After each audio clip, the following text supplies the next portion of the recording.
Hey team, this is Salma from Discover My Business. I actually came across your ad on the first page of Google while going through a lawyer search, and it clicks me that you are missing call-out extension, citing extensions, and also a phone number.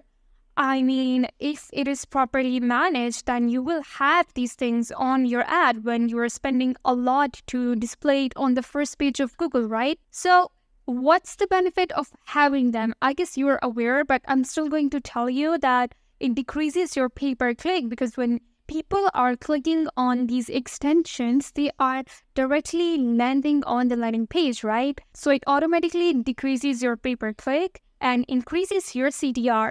I mean, let's see an example of one of our client who has description, call-out extension, and also a phone number.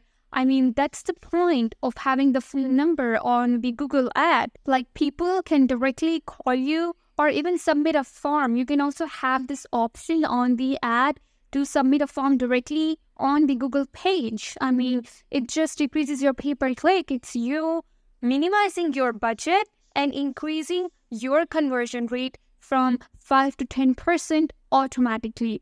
So let's connect and discuss how we can manage your Google Ads campaign better, and let's have a free audit call. Have a good day.